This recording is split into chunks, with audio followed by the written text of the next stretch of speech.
All set, Tom. Thank you, Stone. Before I open the hearing for the Barnstable Conservation Commission, I would like to ask George to do a roll call for the quorum purpose. Abadili. Present. Foster. Present. Gilmore present. Hearn. Present. Lee. Present. Sampu is absent tonight. Tangney. Present. Administrator Darcy Carley. Present. Staff member Kim Kavanaugh. Present. We have a quorum. Mr. Chairman, the floor is yours. Thank you. Acting under the provisions of Mass General Law, Chapter 131, Section 40, and Chapter 237 of the Code of Town of Barnstable, the Barnstable Conservation Commission will hold a public hearing on Tuesday, April the 2nd, 2024, at 6:30 p.m. for the applications of Thomas J. O'Keefe, Michael Schultz, trustee, 29299 Eel River Road Realty Trust, Thomas Roberts, Osterville Bridge, 227 LLC, Rango Real Estate LLC, Diana Gibras / Whistleberry Residents Associations, Joseph Brennan, Bruce Riot, Stephen Orr, Barnstable Clean Water Coalitions. The hearing is being recorded and broadcast on the Town of Barnstable's Government's Access Channel. The plans and application are on file and may be reviewed by scheduling appointments by sending email requests to Darcy Curley at 230 South Street, Hyannis. This meeting is being recorded and broadcast on the Town of Barnstable's Government's Access Channel. In accordance with the Mass General Law, Chapter 38, Section 20, please let the chair know if anyone is recording this meeting. Hearing none, this evening's hearing agenda is posted on the town's website. On the agenda next to each application is the amount owed to the Town of Barnstable for the cost of advertisement. Please send your checks to Conservation Division at 230 South Street before the hearing. Remote participations. The Conservation Commission's public hearing will be held by remote participation as a result of an act extending certain COVID-19 measures adopted during the state of emergency, signed by the Governor on March 29, 2023, suspending certain provisions of the Open Meeting Law. Remote public access to this hearing shall be provided in the following manner. 1. The hearing will be televised via Xfinity Channel 8 or High Definition Channel 1072. It may also be accessed via Town of Barnstable's Government Access Channel. 2. The real-time public comment can be addressed to the Conservation Commission utilizing the Zoom link 837-4980-2209 or use the toll-free phone number 888-475-4499 as shown on the agenda. 3rd, the public can also email their comments to darcy.curley@town.barnstable.ma.us at least 8 hours prior to the hearing. For your information, the first 2 items on the NOI this evening will be continued to April the 16th. Durango Road Real Estate LLC and Diana Gibras / Whistleberry Residents Associations. We have a long agenda tonight. Please limit your comments to within our jurisdiction in the State Wetland Protection Act and local ordinances on the wetland protections. Also, I'm also going to take a 5-minute break after the 3rd item on the NOI tonight. We have 3 RDA tonight. The first one is Thomas J. O'Keefe, proposed whistle pruning on a coastal bank at 22 Clemson Cove Road, contoured as shown on the Assessors Map 006, parcel 009. Is Tom here? Please, Tom, please unmute yourself.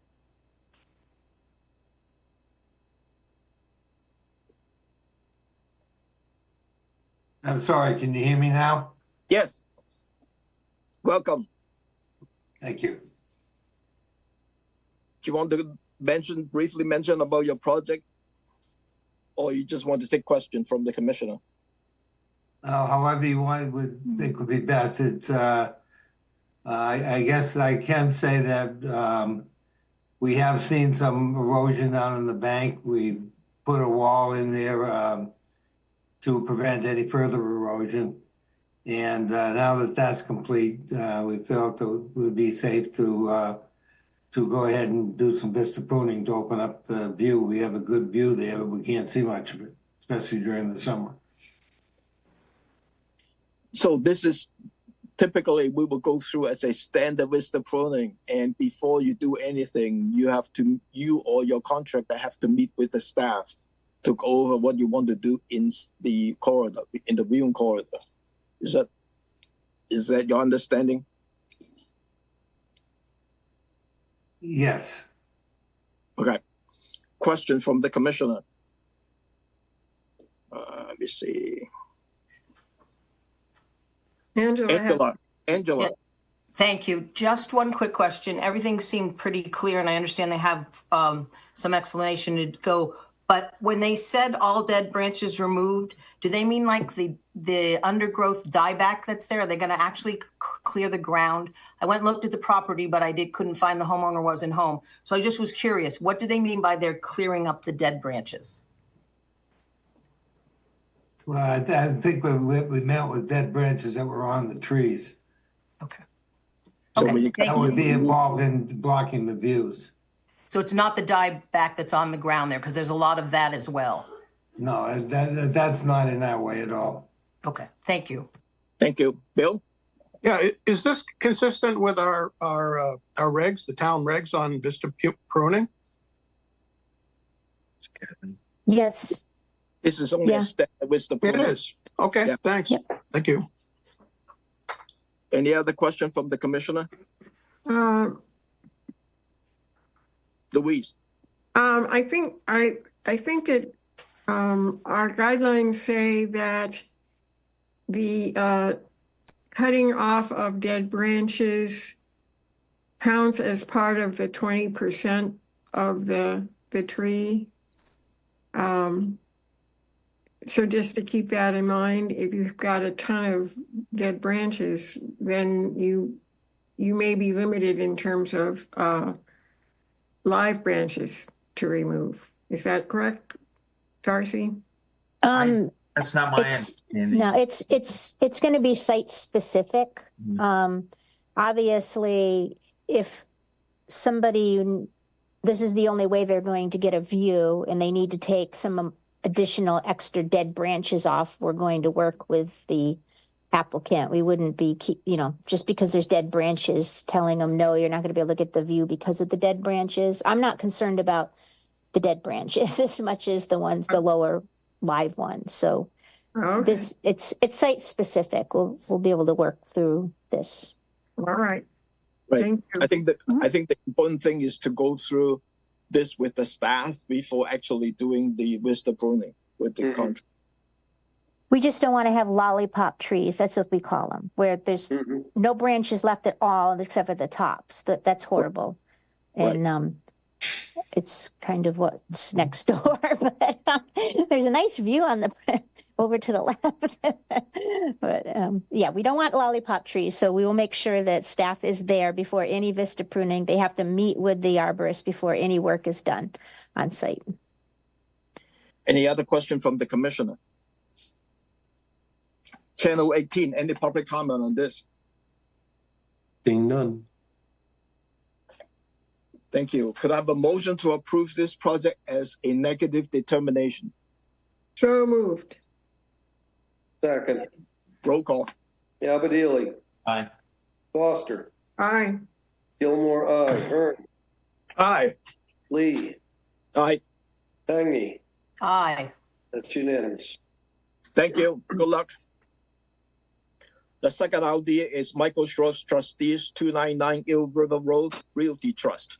Proposal is the corridor and buffer improvements to include treatments of poison ivies along path, removal of non-native vegetations, hand cutting and removal of vine, and replanting with native shrubbery at 299 Eel River Road, Osterville, as shown on the Assessors Map 115, Parcel 003.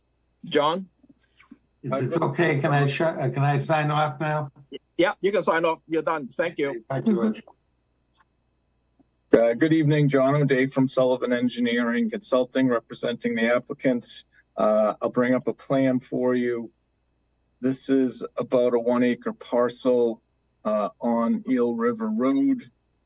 It is currently being developed under a order of conditions with a single family dwelling and accessories. I hope you all had a chance to visit the site.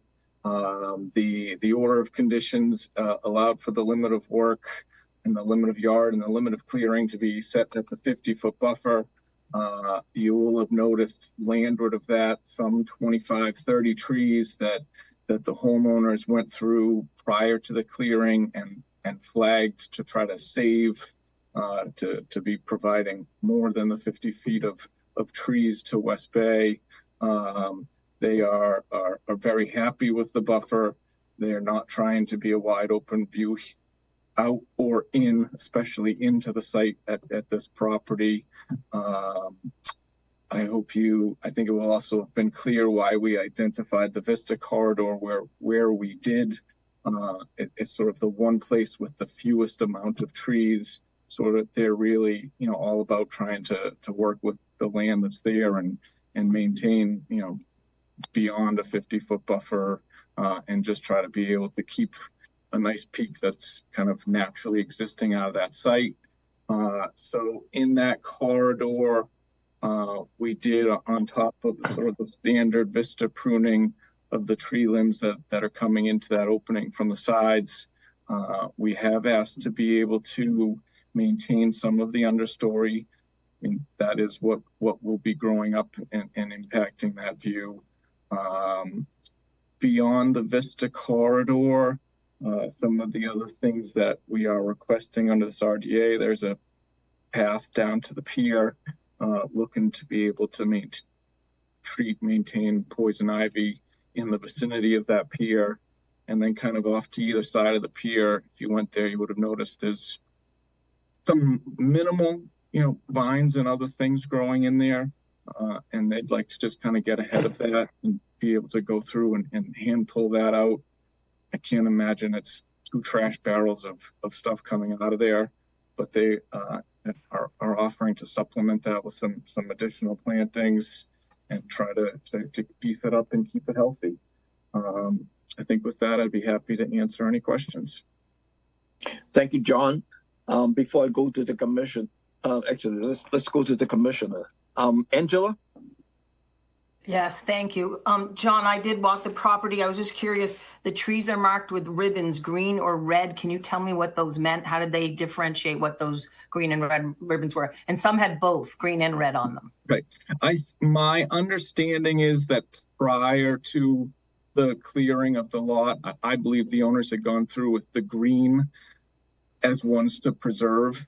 I think that as that area has kind of been opened up, there might have been a couple that were more substantially dead than they had hoped. So there was a couple with red that I think the landscapers may have opted to, well, we tried to save these ones, but those may be coming down. So if they had green and red on them, does that mean they switched it from they were cutting it down to keeping it, or they were keeping it, now they're cutting it down? Do you know? I think they were keeping it and now they were recutting it down. Okay. John? 2 questions, one for Darcy, one for John. John, could you talk a little bit about the Russian olive tree to be removed? I know that was raised in an abutters letter. And Darcy, are there any, or maybe for John, what variances, if any, are being requested from our standard vista pruning guidelines? What variances are being asked for in this application? So I can certainly, the Russian olive is sort of just short of the work limit in this vista corridor. It's something that the arborist, and there's arborists and then there's landscapers on top of that. The arborist had identified as being a non-native, and they were the ones who had sort of suggested that it might be appropriate for that to come out of this buffer zone. And so we did label it, and it's kind of right in here, and it was flagged with pink, I believe, on site. In terms of the standard VISTA guidelines, it does not specifically speak to to being allowed to manage any of the understory. So this is, you know, a little bit beyond that. I think it's something that the commission has allowed in other Vista corridors, but we did, you know, specifically note it on this as it is not generally covered under the guidelines. And more specifically, John, that's the issue of the 4 to 6 foot undulating management. Is that correct? That's correct. And I think that that's, you know, some verbiage that the commission has conditioned into other approvals. And so we tried to just wrap it right into this plan. That's my understanding as well. And going back to the tree, is it you're removing it because of a Vista issue or because it is not an indigenous tree that might endanger something else? I'm not sure why you're asking to remove that tree. So what's the reason for it? The reason for it is primarily that it is not native. If you saw it, it's actually kind of like more growing along the ground than it is a standing up tree. It's almost growing horizontally.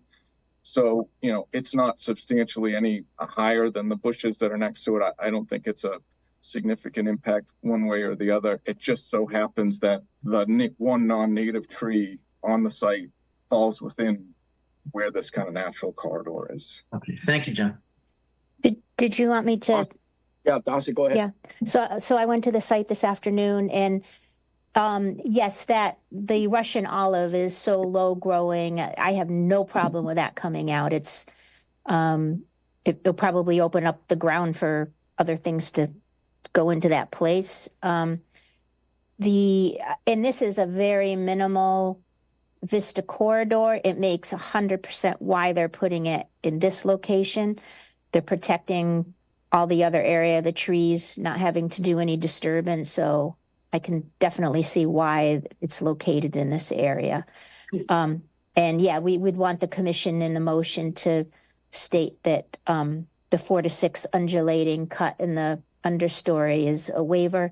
And we do allow treatment of poison ivy along paths or areas like this with rodeo. It's the one that can be used by wetlands. So the commission has approved things like that. So I support this application 100%. Excuse me, but Darcy, we usually require rodeo be applied by a licensed applicator. Is that not correct? Homeowners have used, if it's just a small patch, the commission has allowed that before by a homeowner, but that's up to you. It's also not in a wetland here. Yeah. A lot of times that. Good point. All right, thank you. George? Yeah, I was out there today too, and I just echo what Darcy just said. Kind of stole everything I was going to say, but it's, you know, when I first saw this, I thought, well, I wonder why they're putting the corridor way over on one side of the property. It makes all the sense in the world. There's really no cutting to be done there. It's the corridor it's almost a natural corridor there right now, so it makes all the sense in the world. And that that tree that's coming out of there is definitely just growing horizontally across the ground. Yeah. Getting rid of it will probably help the understory come up. So. Thank you, George. Any other question from the commissioner? So there is a letter or email that's sent out to the commissioner, I think John Ellis. And Channel 8 came to public comment on this. Well, John, what to say? You mentioned your comment. Yeah, it's Long Ellis, actually, Long.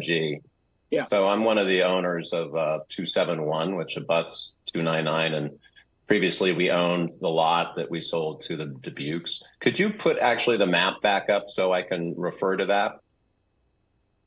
The chart of what's being done? Yeah. One second.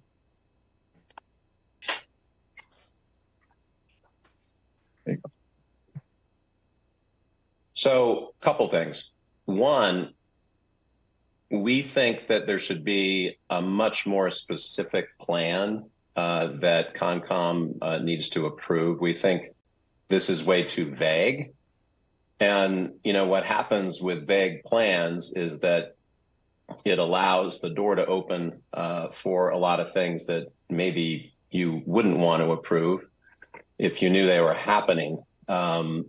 We don't feel very confident given what's transpired so far on 299,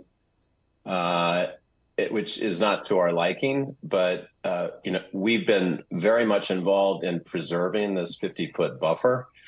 We've spent thousands of dollars preserving it, as well as the swale that was filled in, as well as the coastal bank that was completely obliterated. And so we are very concerned that if this is not a specific plan that shows specifically what branches, what trees, what bushes, where these bushes are being planted, there's all sorts of landscaping that's being added, 19 bushes. We don't feel like the commission would be really protecting this area if they didn't have a more specific plan, because the idea here is to protect the environment, right? I get vista pruning, but there's no reason not to have a more specific plan, because then you guys can be confident, right? And we can be confident that we're all doing the right thing. Secondly, the olive tree and all of that shrubbery that abuts our boathouse creates a privacy screen for us. So we do not see the Dubuque's house. You may not think it's a big deal. And I know you're saying that there's an opening there already, but the few trees that are in there, and a lot of them haven't grown in yet because it's wintertime, shield us from looking at this huge house and give us privacy. And so that's an issue. And we would be more than willing to talk about creating vista pruning somewhere else that wouldn't affect the view from our house, from our deck, from our pier of this building. So it's twofold. If the commission is going to approve something that is still very vague and doesn't point out specifically what is going on here, and we are all over the environment and protecting this 50-foot buffer, and we have for years and spent thousands of dollars with consultants to do just that, we would prefer to have a specific plan so we know exactly what's going on. And if the commission really is serious about protecting the environment, there's a lot of erosion also that it currently exists where this lot meets the ocean. I'm sure you saw it, meets the bay. There's erosion every day. Every time you take limbs down, every time you take any trees down that you don't think maybe are significant, you're affecting the whole ecosystem. And that's why we are very concerned, and that's why we wrote a letter, and that's why I'm spending the time with you guys tonight. Thank you for your comment. But just one thing I want to mention, though, normally when we're dealing with the Vista corridor, we do not require any specific, because in a sense that this is a site specific in terms of the Vista pruning. And that's why we request specifically that before the homeowner do anything, they have to go through the specific branch trees that they want to remove with the staff before they're actually doing it on site. And so you know exactly which branches are coming down. You know exactly which trees are coming down.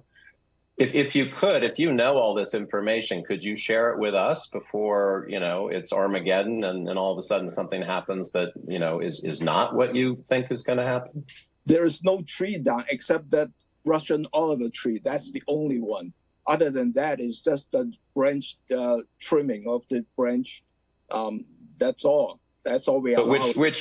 But which trees are being trimmed and per your laws in terms of your rules, your regulations in terms of how many branches can come down? Is there anyone who's going to actually be looking at this and making sure it is done correctly? Well, the staff will be on site. Yes. The staff will go in on Can site. we be on site too? Can the Ellis family be on site too? The staff meets with the arborist. At this location, there aren't any actually trees that are going to be cut.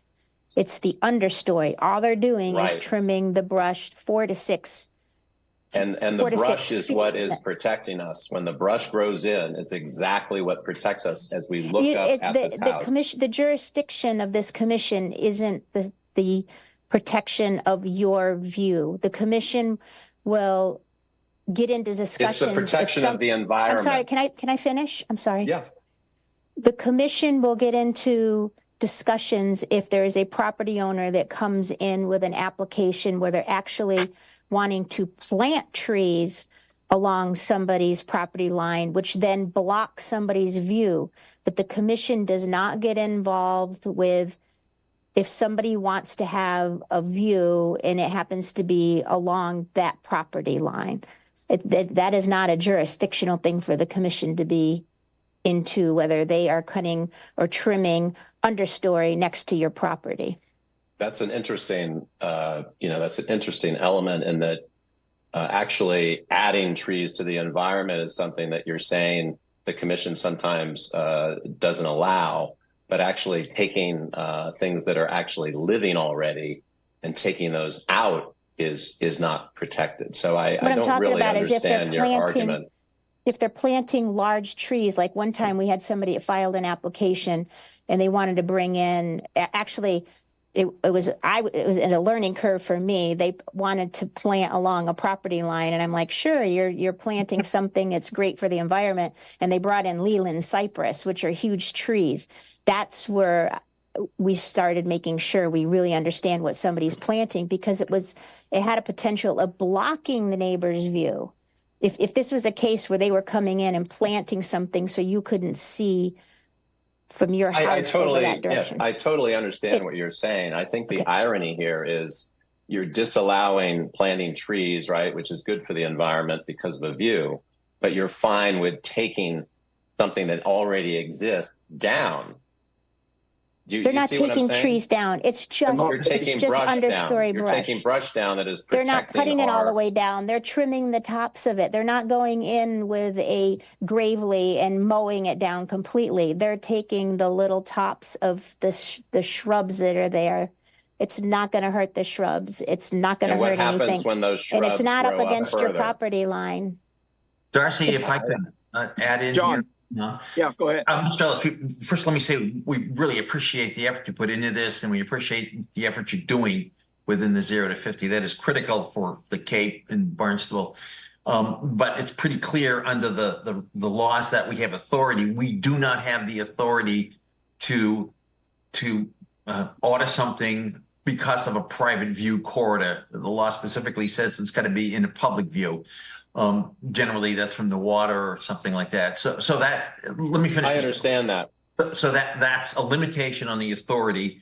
The issue of the specificity of the plan, because they are so detailed, which branches, et cetera, that we have always allowed the commission staff, Darcy or somebody who works in Darcy's division, they are required to go out there and meet with the arborist and go through and make sure what's going to be cut specifically. So that's always pre-approved by the commission staff members. And it's not part of the plan that's submitted to the commission. We don't have the ability to sit here and say this branch and that branch. That's done on site at the specific time. So, and that's what Darcy or a member of her staff will do. Could we be present when all this happens? That's done with the staff. That's not a public matter in that sense. And given their experience with this, given the work with really good certified arborists, that comes to an on-site discussion and agreement at the point.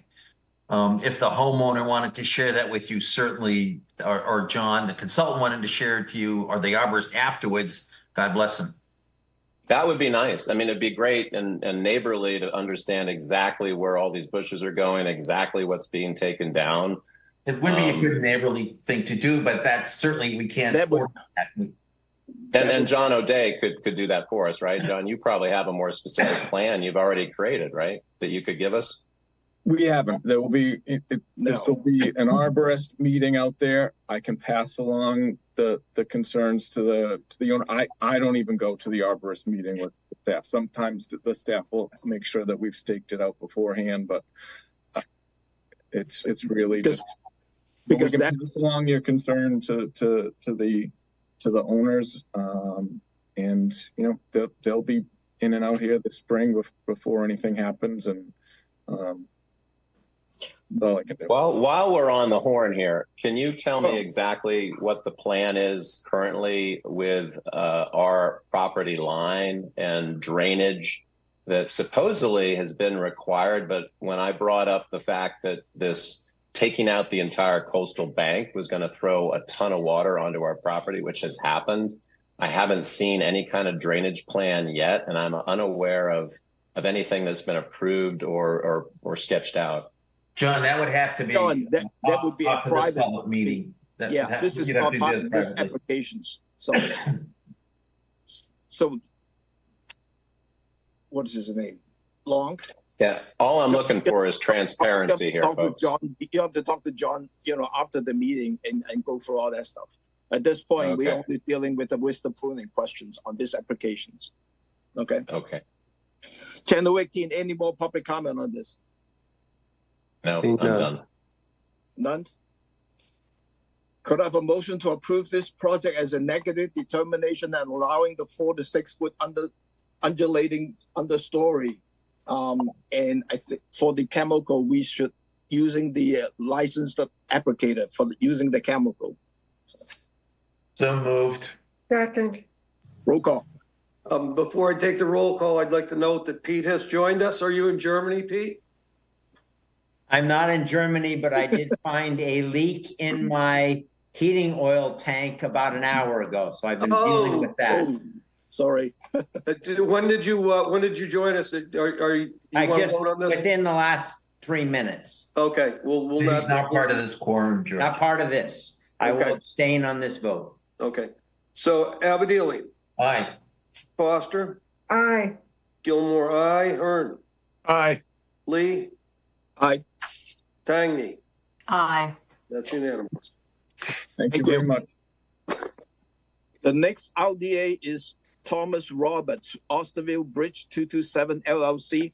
Remove paved parking court and replace with fescue lawn, native plantings, stone patio and path. Remove sections of the asphalt driveways and replace with pea stones or shells tire strips at 227 Bridge Street, Osterville, as shown on the Assessors Map 093, Parcel 038. Arlene? Thank you. And I apologize for having somebody else's name under my picture tonight, but I'm using my daughter's computer. So Arlene Wilson, A.M. Wilson Associates, here for the Roberts for a project at 227 Bridge Street. And let's see if I can share the screen on this computer. Bear with me, please. Yep. Everybody see it? Yes. Yeah. Great. Okay. So in the interest of saving you some time for later, the areas that are colored in green on this map are areas where we are removing existing asphalt. And the areas that are orange to brown, these two little strips, which are tire strips, and down at the southeast end of the existing house, what came out more brown is a cut stone patio with wide grass joints. So the amount of new hardscape for the patio and the two little tire strips are about equal to the asphalt that's coming out. Everything's flat to grade, so there's no flood impact. This is in the flood zone. But replanting these wide strips of asphalt and replacing it with the patio that's going to have grass joints and the tire strips, which are actually going to be shell or pea stone, will improve site drainage significantly and probably reduce some of the pollutant load that comes off of asphalt driving surfaces. And I'd be happy to answer questions that anybody might have. Thank you. Question from the commissioner? Anyone? Seeing none. 10:18, any public comment on this?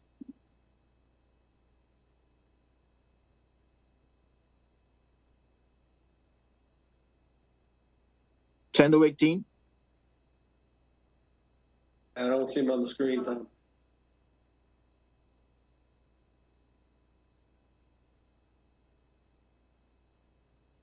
Let me give it one more try. Channel 18, any public comment on this one?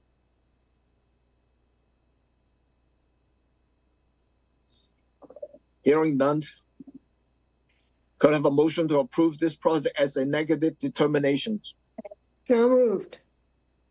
Second. Roll call. Abadili, Aye. Foster, Aye. Gilmore, aye. Hearn, Aye. Lee, Aye. Sampu, Aye. Tagny. Aye. That's unanimous. Thank you. Thank Good you. luck. We have 6 NOIs. Let me start with the first one is Longo Real Estate LLC to demolish existing dwelling, garage, and pool and construct new dwelling, garage, and pool with all associated premises at 222 Fifth Avenue, Hyannisport, as shown on the Assessors Map 245, Parcel 133. The applicant has submitted a request to continue this applications to April the 16th without testimony. Could I have a motion to continue this to April the 16th without testimony? So moved. Second. Roll call. Abadili, Aye. Foster, Aye. Gilmore, aye. Hearn, Aye. Lee, Aye. Tagny, Aye. Sampu. Aye. That's unanimous. Thank you. And Mr. Chairman, that's continued to when? April the 16th. Thank you. The next NOI is Diana Eucharist / Whistleberry Residents Association's proposed repair of an existing wood walkway and deck within the existing structure footprints at 100 Waters Edge, Marston's Mill, as shown on the Assessors Map 061, Parcel 038. The applicant has also requested for a continuance to April the 16th without testimony. Could I have a motion to continue these applications to April the 16th without testimony? So moved. Second. Roll call. Abadili, Aye. Foster, Aye. Gilmore, aye. Hearn, Aye. Lee, Aye. Sampu, Aye. Tagny. Aye. That's unanimous. Thank you. The next NOI is Joseph Brennan, constructions of a single-family homes with on-site sewer disposal system at 10 Wood Duck Road, Marston's Mill, as shown on the Assessors Map 030, Parcel 114. Mike? Hello, Mr. Chairman. Mike Ball from Marsh Matters Environmental. I'm here representing Joseph Brennan, the applicant, who is proposing a single-family residence on a 0.73 acre vacant lot in Marston's Mills. This is a project that includes installation of a... Can you share this? Sorry. Yep, do that. You do that. You see that? Yep. All right. Thank you. Sorry. So this is a buffer zone only pond. Resource areas associated with Duck Pond are a very narrow fringe of BVW, Inland Bank, and the pond itself. No works proposed within the 50-foot buffer. We've got a house that looks like, I think the footprint's about 24 by 48. We are proposing dry wells to capture roof runoff. No vista pruning or pathway to the pond is proposed at this time. My understanding is at some point we will be seeking an amended order of conditions should this project be approved, of course, proposing some landscaping, but that just hasn't been fleshed out. So right now this is that for the house, the septic, some minor grading on the property. And with that, I'd love to answer any questions. Thank you, Mike. Question from the commissioner. I do. Bill? Yeah. I have a fairly lengthy comment, so bear with me.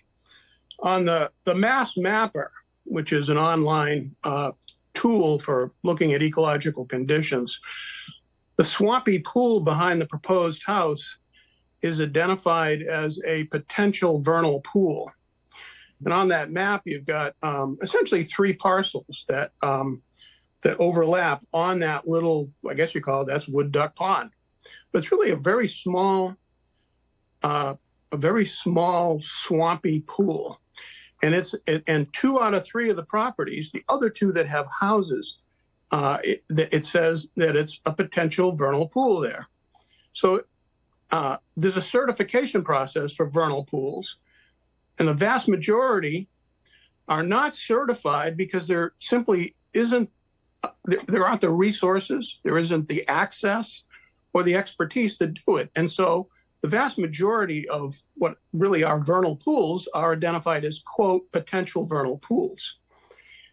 And the Massachusetts Association of Conservation Commission's handbook underlines in a discussion of vernal pools, it says, quote, the notion that vernal pools must be certified in order to be protected is a misinterpretation of the regulations, unquote. And that handbook also says, quote, whether or not certified, vernal pools that have been identified by a competent source as well as 100 feet around these pools are protected under the Wetlands Protection Act as long as they occur within resource areas. I went online and I wondered, what is Mass Wildlife, which does the certification process say? And they have I want to say a 13-page document, which I printed out, and it deals with the certification. And there's one sentence that jumps out, and I want to read that to you. It says, a conservation commission or the DEP on appeal can incorporate protective conditions into an order of conditions that would prevent the impairment of the wildlife habitat value of the pool and its 100-foot vernal pool habitat if the pool is not certified. Darcy, I sent you a map. I wondered if you could, can you display that? Yep. If Mike stops sharing the screen, I can bring it up, please. All set. Thank you. Well, I sent her a map of the from the Mass Mapper that basically just shows the listing of vernal pools. And on that online thing, what I did is I looked at, where's the nearest potential vernal pool or any vernal pool?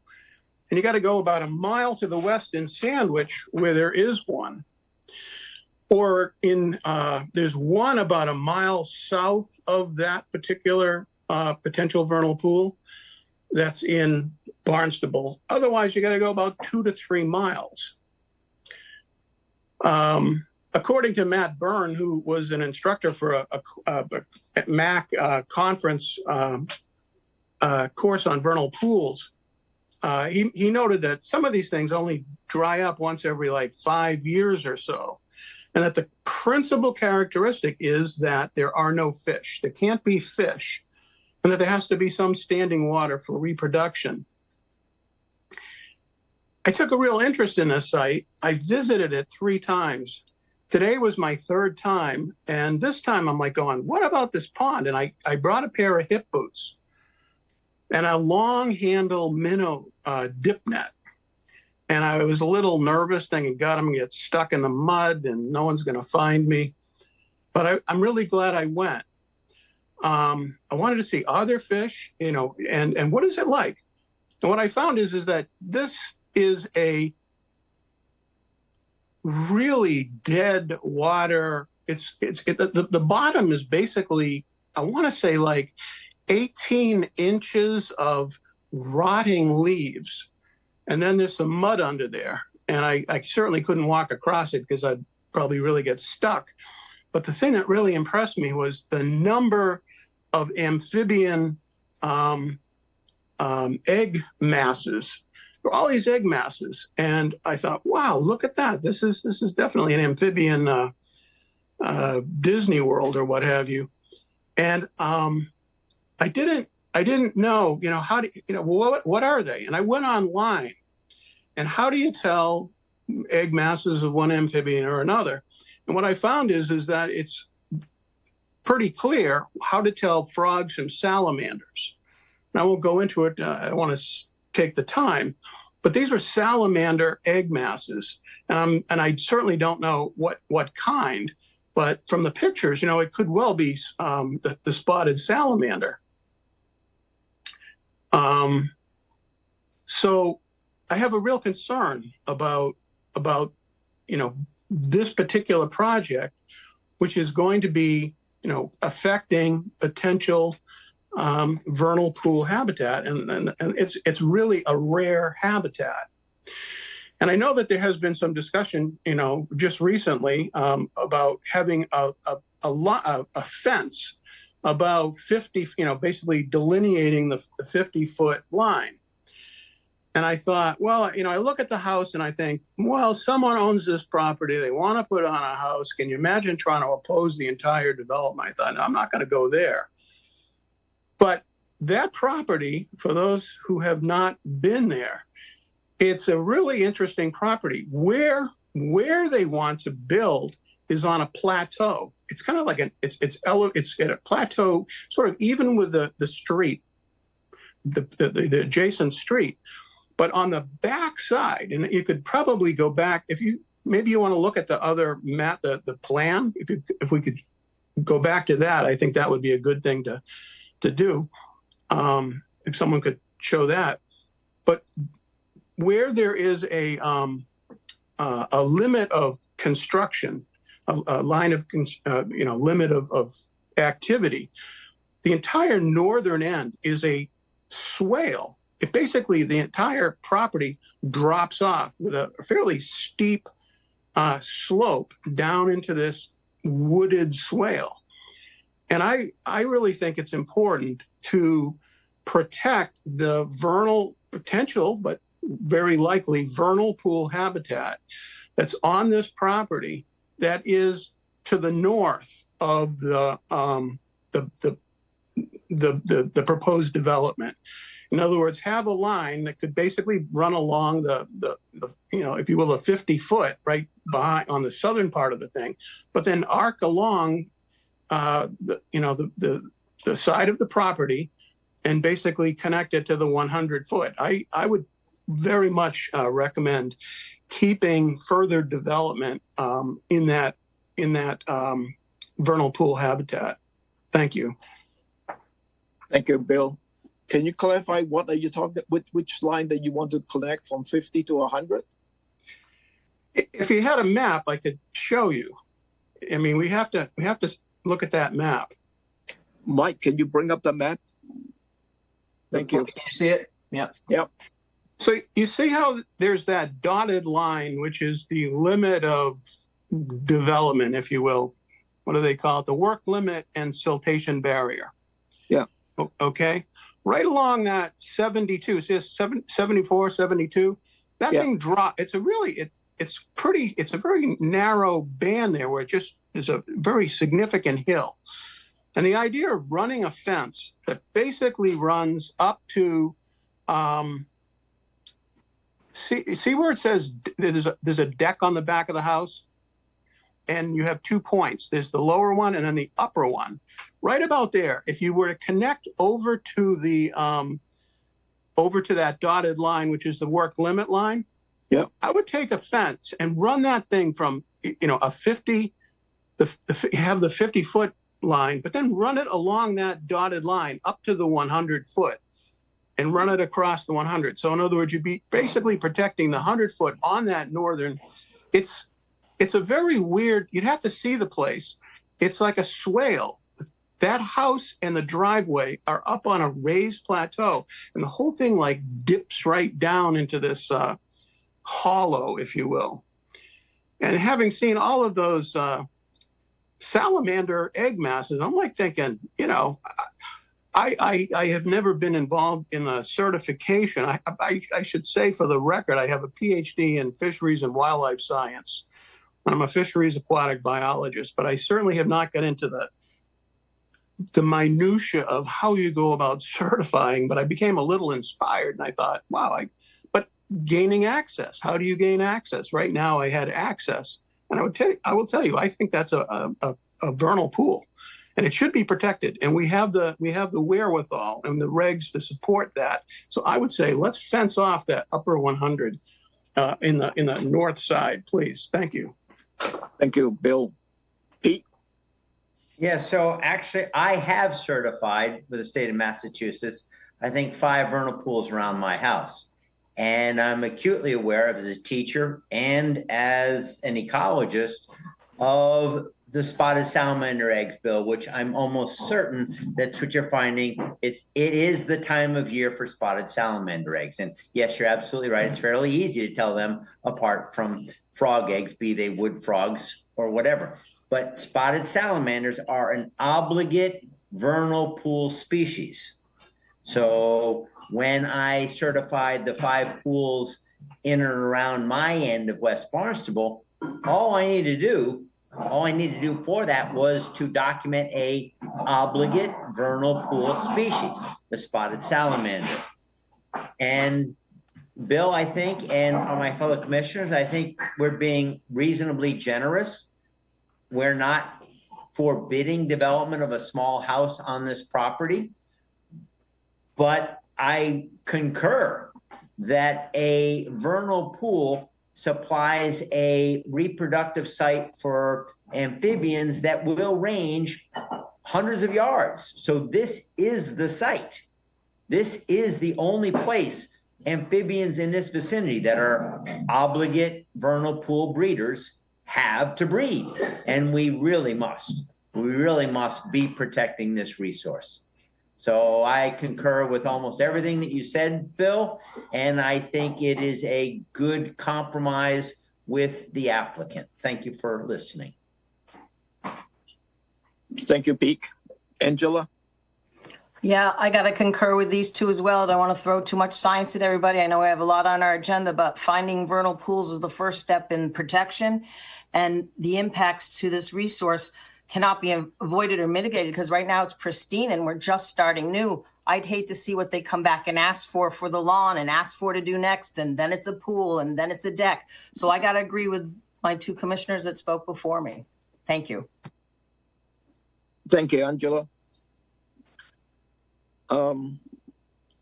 Any other comment from the commissioner? None? Mike, what do you think? Yeah, it's I'm gonna bring can you see the aerial photograph that I put up?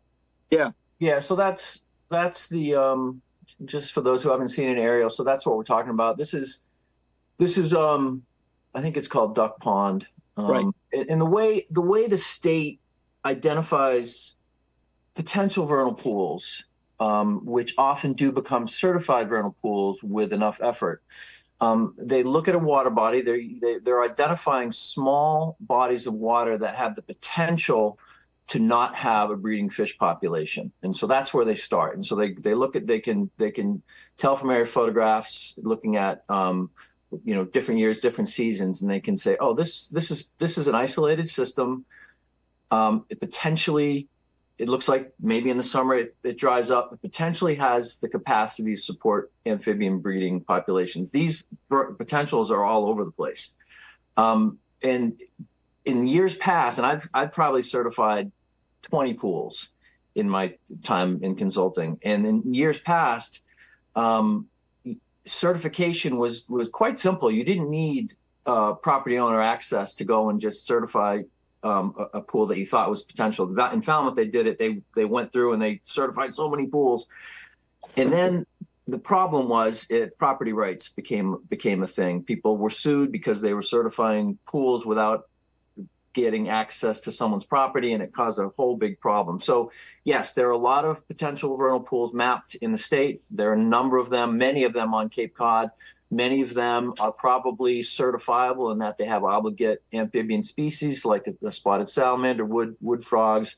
The time I spent on the site, I think I've been there twice. I was not in the breeding season, so I was delineating, I think, the end of last year. And I'm certainly not saying that Bill didn't find species. If he found egg masses, then that's a breeding pool. That's a breeding pool. So I'm looking at this aerial photograph. The area that is being proposed for development is this pine plateau. Bill called it a plateau, and exactly right. It is a level area. And then from that plateau landward is the buffer zone, most of which is the 50-foot buffer. And there is this sloped area here, which is, you can see it's deciduous vegetation, oaks, red maple. Nothing is being proposed at this time in that area. But I think the applicants want to be able to at least propose to the commission at some point some type of landscape management. And when I say landscape management, that can include vista pruning, a pathway down to the pond, some amount of lawn, that kind of stuff. Not invasive species management. There's really no invasive species on this property that I could find. So that's real. I don't know if that answers anybody's questions, but that's just my input. So, Mike, what do you think about what Bill is proposing as far as your split rail fence goes? Well, I mean, it is odd to see if the rail fence going all the way across through the woods like that.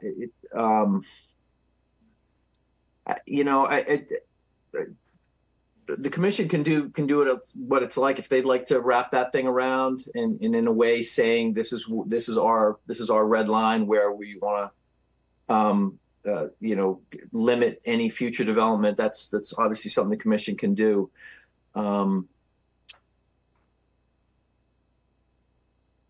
Yeah, I haven't talked to the Brennans about specifically how they'd like to monument the 50-foot buffer, whether it's a fence or some other one of your approved measures. I know you can put bollards in, so we haven't really gotten that far.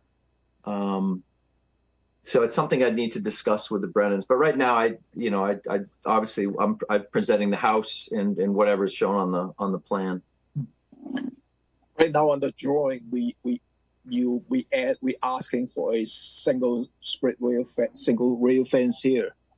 Yeah, if I remember right. Yeah, or other approved method. I'm a fan of bollards. I like bollards that go 16 inches into the ground. Okay. But yeah, I think it says fence or other approved method. Right. Okay. Let me go to John first before I go back to Bill. John? Bill, great analysis, Bill. Really impressed the heck out of me. And for your efforts in this, well done. My question would be that if they agreed to put that demarcation up, in your opinion, in your initial thought, if they came back for something like a path through that, would your view be to prohibit anything within that, or to make sure that nothing was going in there without coming back to us, Bill? So I'm trying to get a little bit more understanding of your thinking on this with your background. Yeah, well, that's why my hand is raised. I was going to say, the idea of denying a landowner the ability to have a path down in there. I'm just shooting from the hip here. I don't know that a 4-foot path that we typically, allow is going to make any significant difference. But the idea of a lawn where you would potentially end up having amphibians be more likely to be picked up by predators coming down through that lawn, it bothers me. I think that it should be left in a pristine condition, just undeveloped. Right now, it's a wooded area. It should be left alone. And I do, bollards or split rail fence or what have you. I think we really should, just essentially fence off along the line of that work delimit line, or even, I wouldn't, part of me goes, well, even a little closer to the house, but look at how close it is right now. So I'm thinking, no, right at that line, built, have your bollards, your fence, what have you. But to the extent that there's, some kind of a little 4-foot walkway, but there's not, you can't even get into it. It's a swamp. That's not a pond. It's not a beach. It's a swamp. I went in with hip boots and there, briars and trees, and it's just a mess. And then once you put your first foot in it, immediately you sink up to, in this muck of rotting leaves. Excuse me, Bill. Let me go back. I don't mean to interrupt you, but I just really need to understand. If we authorize that, Yes. argument was very persuasive. It doesn't, in your opinion, it does not prevent the homeowner from coming back and saying, I want to put something in there. Now, that's something obviously you're clearly saying in your judgment you would never approve, we're going to landscape it or lawn it, but you might consider, for example, a path. So yeah, nothing in your proposal is saying you can never come back to us and ask us to do anything, right? I mean, I would say that's true. I just think that demarcating that thing, and then we know I understand that. Right. Yeah. I'd like to throw in one last thing, and that is regarding fish. I mean, having no fish is a really important thing. And, I want to say, as a fishery biologist, I'm thinking, God, I had all these. I used to work for Mass Fish and Wildlife for 3 years. Blah, it's like, I can imagine asking, how are you going to figure out that there's no fish? Well, I would look at it from a habitat standpoint. There's no sand. You're not going to have reproduction of sunfish or bass or what have you, or for that matter, suckers. I mean, it's just a leafy, dense muck, and it's only about 2 feet deep. And I would say you get a professional fishery biologist, and I was one for 40 years. It's like, yeah, that's definitely a fishless swamp pond. Thank you, Bill. I saw Pete's hands up. Okay, so I'll just add a little bit of the biology and why preserving the woodland is important. Spotted salamanders, which, Bill, I am 95 or 99% certain that is the salamander egg mass you found. I collect them every year for my students from one of my vernal pools, and I try to bring these newly hatched spotted salamanders to new vernal pools to make sure that essentially we can spread the amphibian wealth. But they are what's called a mole salamander. So they're outside of their breeding season, they're subterranean. They eat primarily worms and other small insects and invertebrates under the leaf litter in tunnels that they inhabit. And you really only see them unless you overturn a log under which they're living. You only see them during breeding season, which is actually right now. So preserving that woodland, that to the north there, that oak and maple is vital habitat for the adults. Now, again, they can spread beyond that if they're crossing the road, and they might. But as you said, Bill, that not only is good habitat for other things, but is prime habitat for the spotted salamander. So there are lots of reasons for us as a commission to not only just protect that vernal pool, and I guarantee you, Bill, it's a vernal pool. All that organic matter in there means when there's ice, it goes anoxic, which would kill fish. There you go. Right. But I strongly think that, again, the negotiation that we're doing here, the agreement that, yes, the house can be here, but please, my fellow commissioners, please protect the habitat of just not the vernal pool, but even that up to the 100-foot in that forest, prime habitat. Thank you. Pete, may I ask just a quick question, Pete? Did you suggest that you're moving amphibians from one pool to another system? No, actually, what I said is that if I get them out in a puddle behind me, which is not a viable pool, then I move them. Gotcha. Yeah. Thank you, Pete. Channel 18, any public comment on this? You've got Dan Smith. Dan? Yes, hello, can you hear me? Yes. Can you give us your address? Can you hear me? Yes, we can hear you. I'm on 9 Wood Duck Road. Yes, number 9 Wood Duck Road, right across the street from 10. Okay. So I've been on that corner since about 1996. Raised 4 kids there on 9 Wood Duck. And then on the other side of that property, I was for about 6 years, I was in 80 Lakeshore Drive. where there is a runoff there where there is sand. Yeah, so not the line, the adjoining property, but the one just past that. So what I found back in the 90s there, so over to the right, a little bit lower right-hand side is 80 Lakeshore Drive. And yeah, right in there, right? Yep.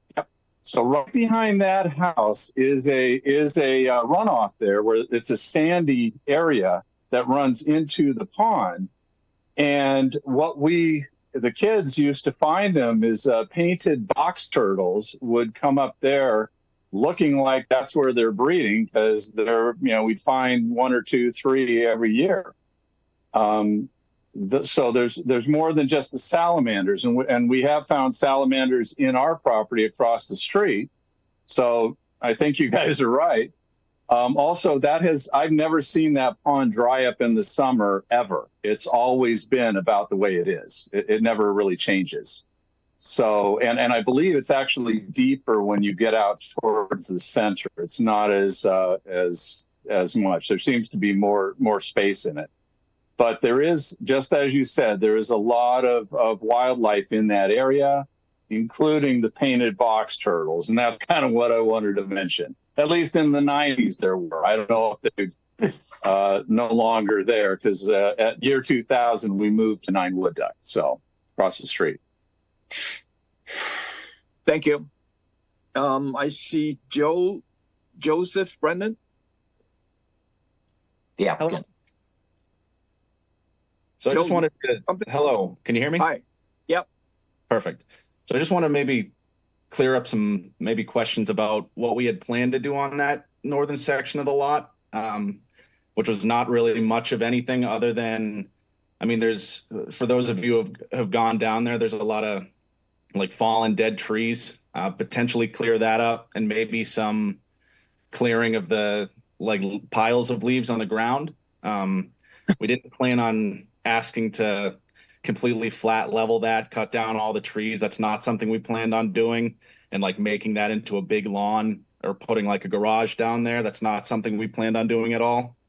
The idea that pond is kind of ripe with wildlife is cool to me and my girlfriend. We're very interested in keeping that natural habitat for them. The extent of what we would have planned on doing is maybe just some minor cleanup so that part of the lot is a little more accessible in terms of like walking around it, but not anything to where we were doing any sort of like heavy landscaping. So maybe that would help clear up some questions. Okay. Thanks. Tom, could I make a comment? Sure.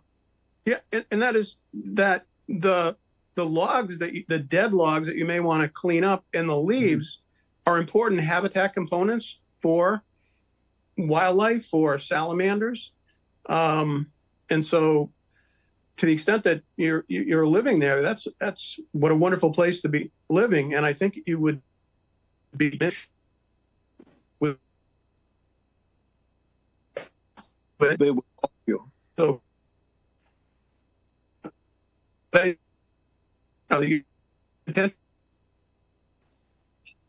will lost you. You're freezing up, Bill. Well, you are not. I don't know. You're not freezing up from. Okay, now if you keep your video off, you can go ahead and speak. Okay. Yeah, take a video. Take out the camera. That's weird. I heard you're talking to me and you're not at all freezing up. And I was just commenting to the owner that cleanup, the logs, the cleaning up the leaves, you're actually diminishing the habitat value, that the Right. salamanders and turtles and whatnot actually thrive on those dead logs and whatnot. So yeah, and I understand that. So I think I would take that into consideration if we were to come back and make any sort of proposal for any plan in the future for that section of the lot. Right. Okay. Thanks. Pete, I saw your hand was up before. And then I lowered it because essentially, if you want to improve salamander habitat and amphibian habitat, you build brush piles. Okay. Yeah. Thank you. Senator Wakteen, any more public comment on this? None.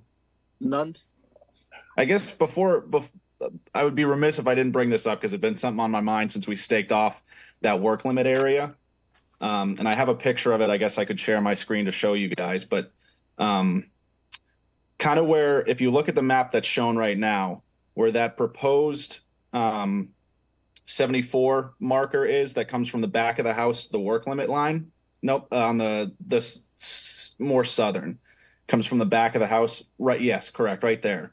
So kind of where that line connects to the work limit line, about 2 feet towards the pond, on the pond side of the work limit line, there's a large tree that's just a few feet down the hill, and it's about 2 feet outside of the work limit line, and it's leaning towards where the house is proposed to be built.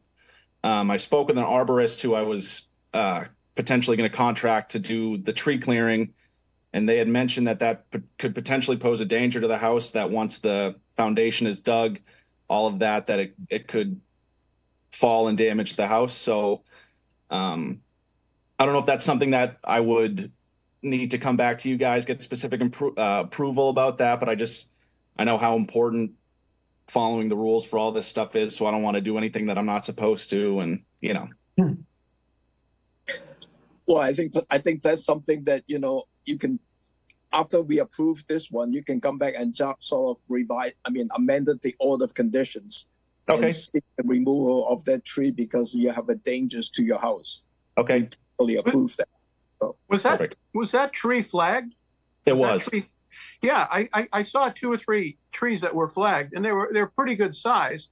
And the one you're speaking of, I thought, whoever it is, they really will need to take that down, because you're right. I thought it was a potential hazard. So I saw that and I thought, from my perspective, I thought, yeah, if you had to take it down, so be it. I get it. Thank you.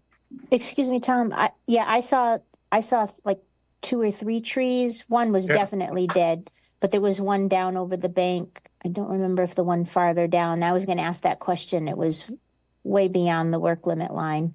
I can't remember if it was dead or not, but you should come back as if the commission finally agrees upon a plan with you, then you come back as a revised plan, unless it's something that staff would say that one's definitely dead and it's threatening your house.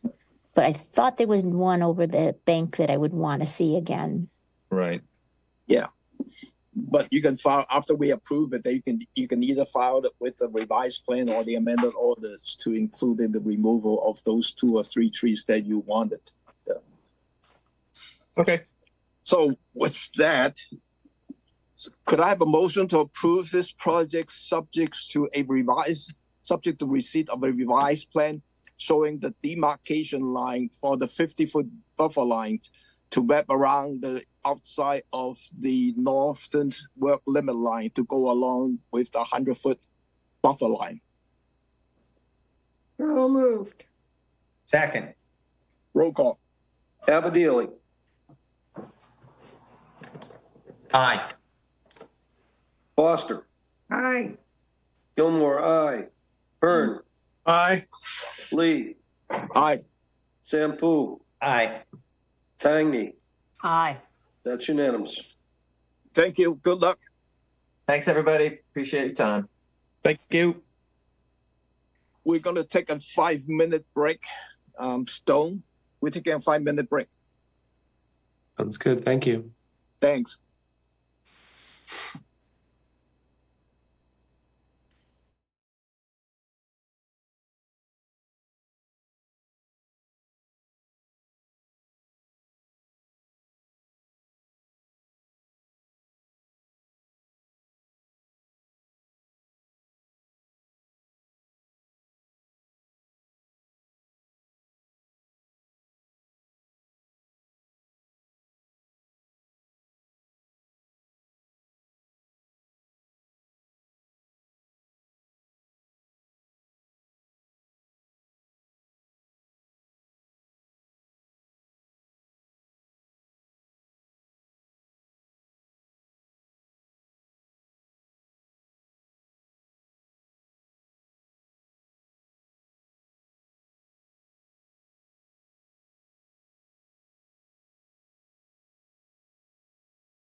coming. No, that's what happened when you have a problem with the connectivity, you know, with the freezing pictures and then your sound is coming in and out. So Stone has to kind of drop your picture off so that your demand on the bandwidth is not as high. Okay. I was Okay. too intense.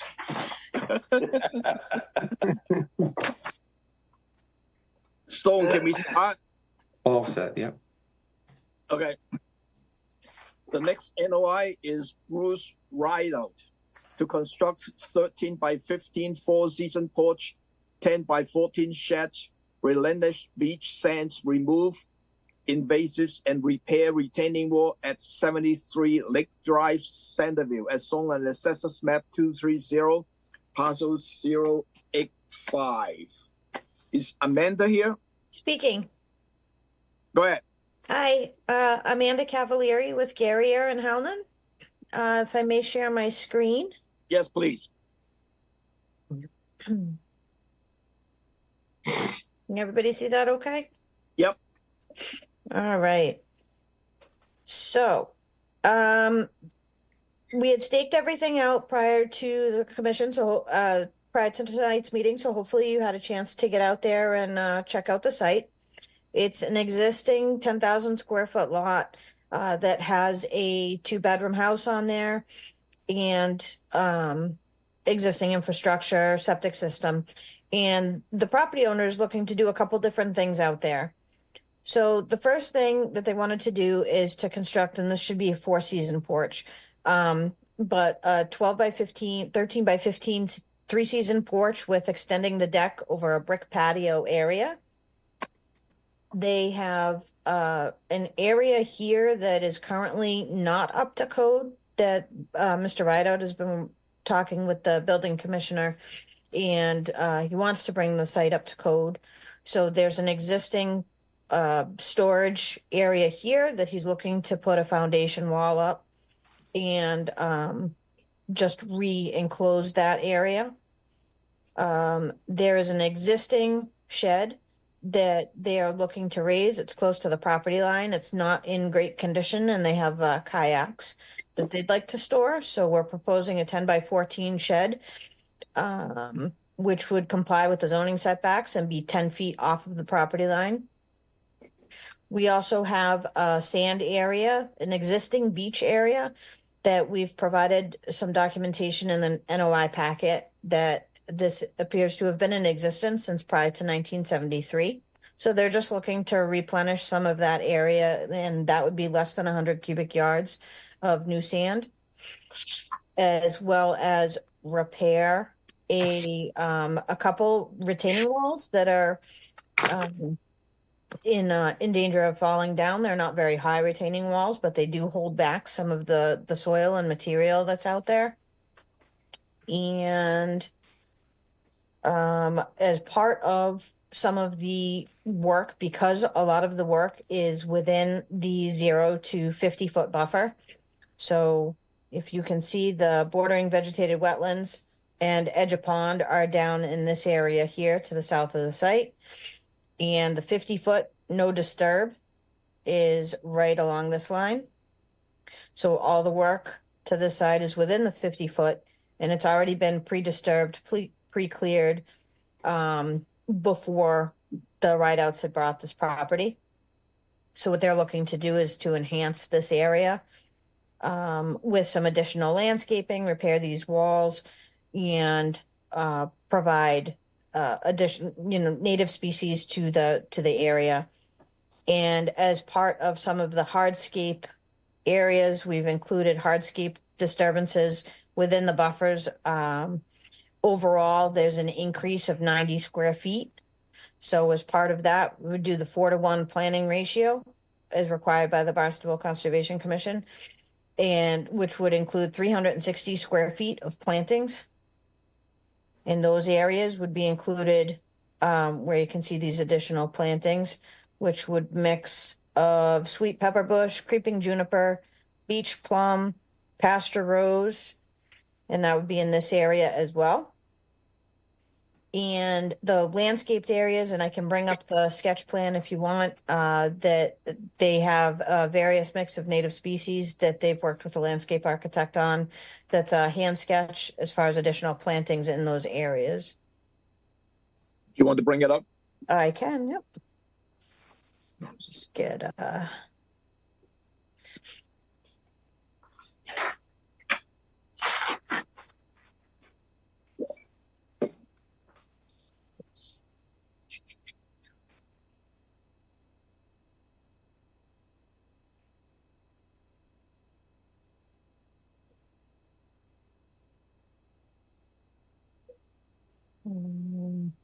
okay, can you see that? Yep. All right. So this is the back area of the house. And Melody Pond is down here. Okay. So they have various plantings that they're proposing. So they have, looks like a coneflower mix, cardinal flowers, lavender,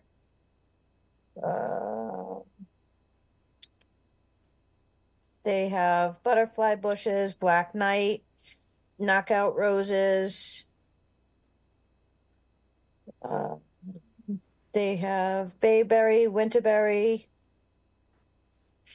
Kodiak bush, honeysuckle, or bayberry, butterfly bushes,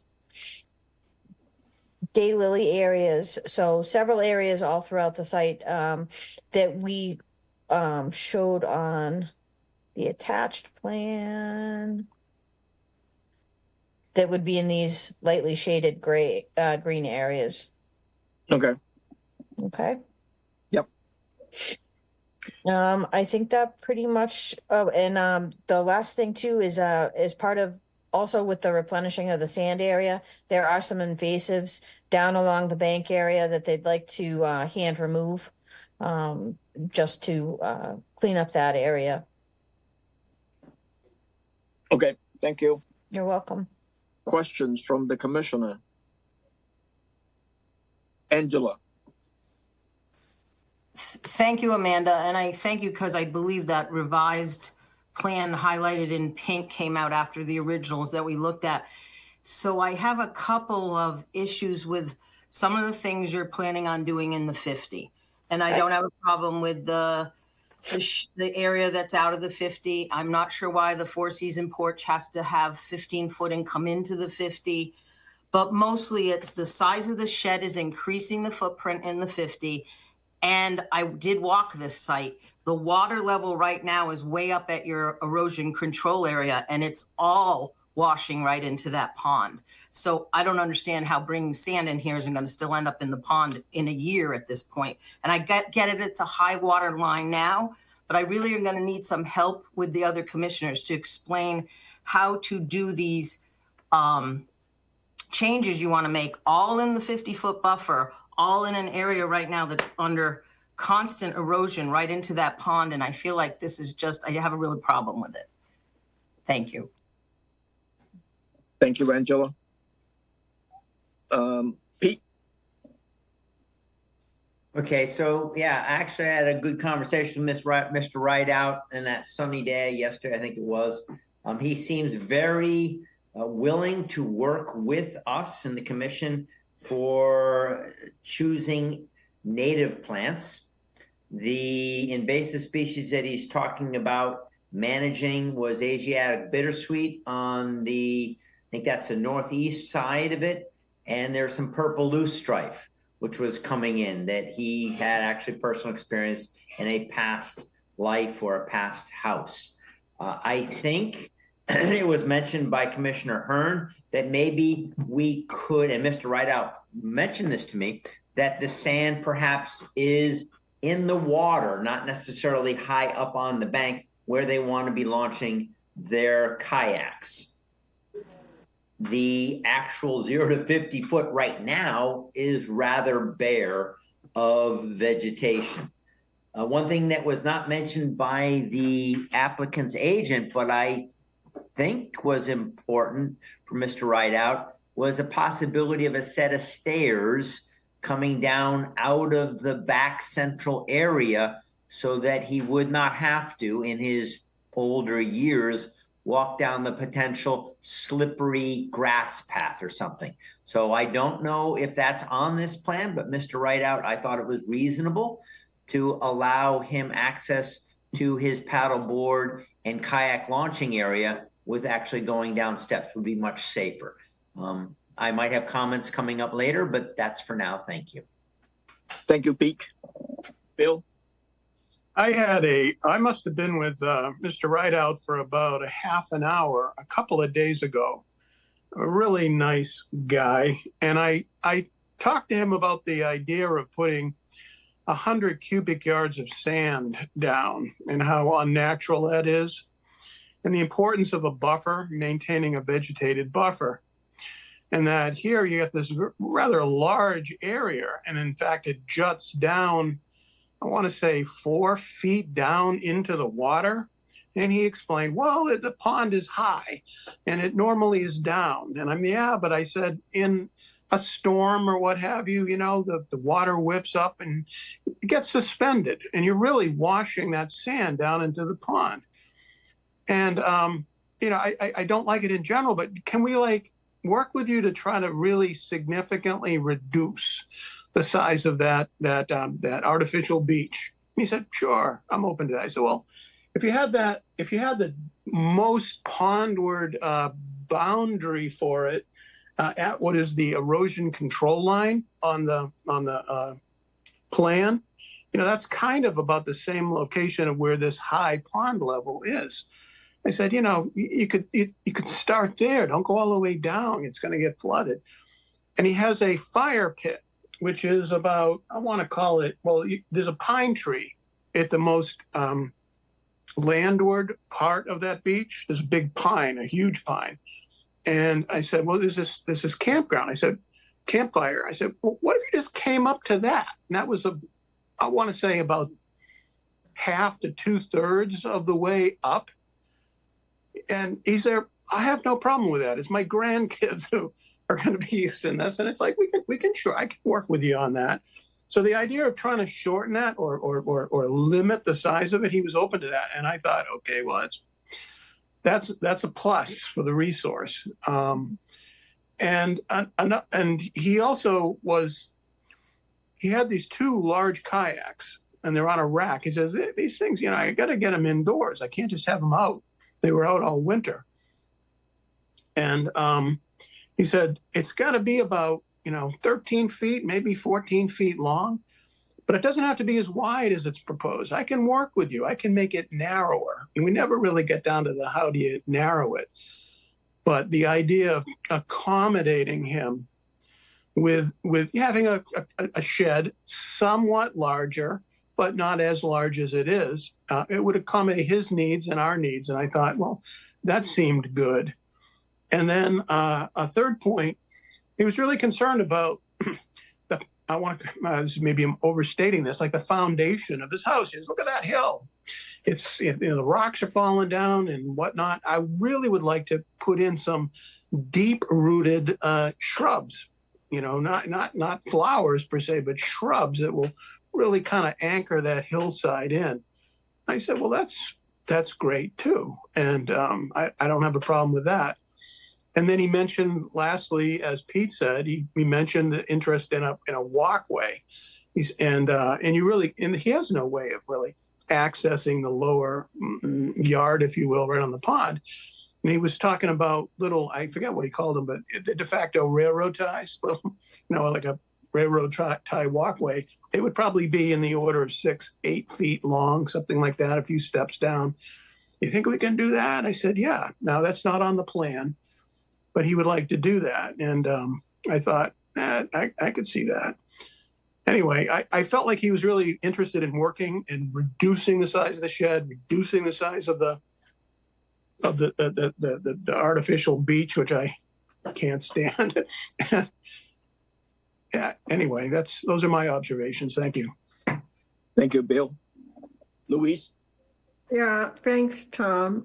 It sounds like both Bill and Pete had good conversations with the homeowner that suggests that there may be a lot more work that needs to get done in terms of defining what this project is for our consideration. But let me just add a couple of things. I believe you said that there was 90 feet that needed to be medicated for, 90 square feet in terms of the, and as I see that, it's the difference between the small shed that they have now and the one that's proposed. Am I correct in that? That's the 90 square feet you referred to? Yes. Yes. Yes. Okay. Well, what about the increased footprint going into the 50-foot buffer from the proposed porch? If I may, through the chair. Yeah, go ahead. So we sent this over after talking with Darcy at the end of last week to show the hardscape areas and the difference between what's there and what was proposed, because there was a question on the 60 square feet. So as you can see, this is the current existing conditions with the hardscapes. So we matched the table. So this is the 50 square feet, the retaining walls. This is the 60 square feet that's currently within the 0 to 50 that's been there. It's part of the brick patio, so it's already impervious area. That's pre-existing within the no disturb. Okay.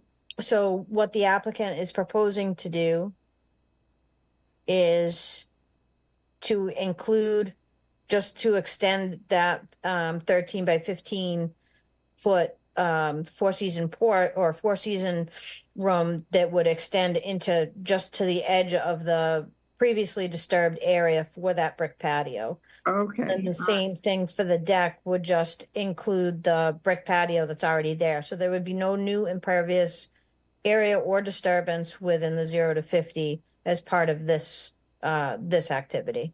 Okay. All right. Thank you. And then the area that is at the west end of the home that you're going to kind of shore up, is that all impervious area? Yes. You're just going to fortify the sub whatever the foundation. Foundation, yeah. Okay. Yes. All right. I just would comment that knockout roses and some of the other plants that you mentioned would not be something that we would want to have in as mitigation because they aren't native plants.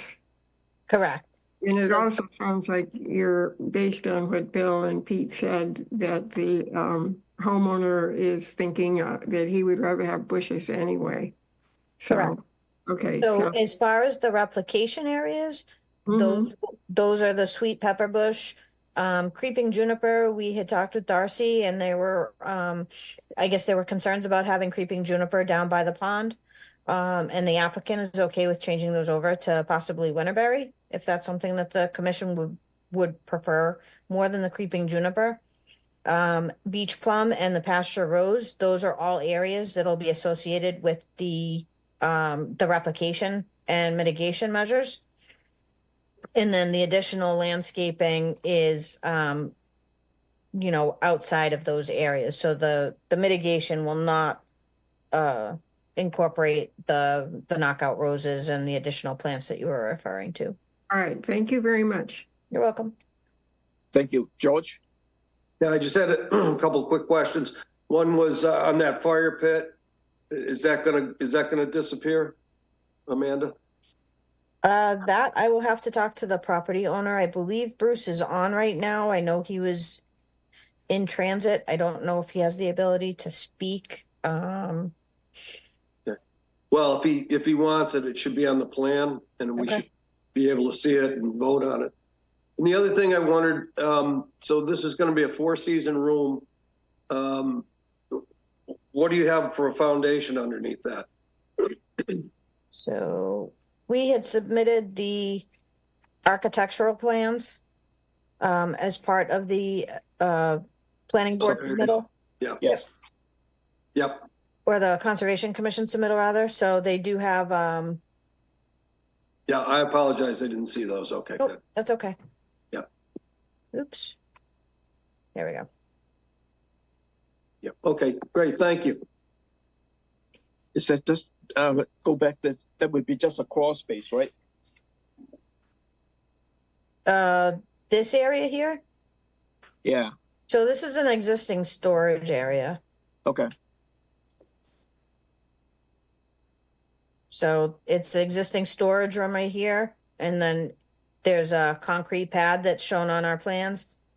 That's right here. So it's just gonna put a foundation to bring it up to code. Right now, it's not in great condition, and they're looking to build this area up into code compliance. Okay.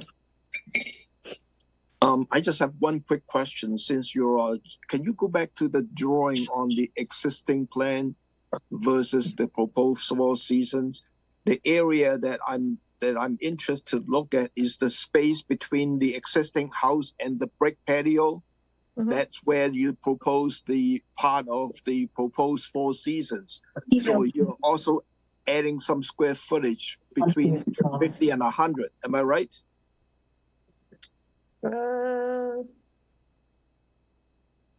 If I don't know if this area is paved, I apologize.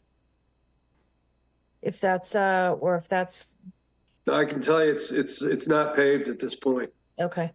So yes, that must be a little bit of area. So that is So there will be some additional square footage from your okay. calculation. Okay, Pete. Yes, I'm going to ask Darcy for this because again, talking to Mr. Rideout, is a pasture rose part of our native vegetation list, Darcy? Yes. Wait a minute. I mean, I might be getting it mixed up with the Carolina rose. Hang on one second. I will check.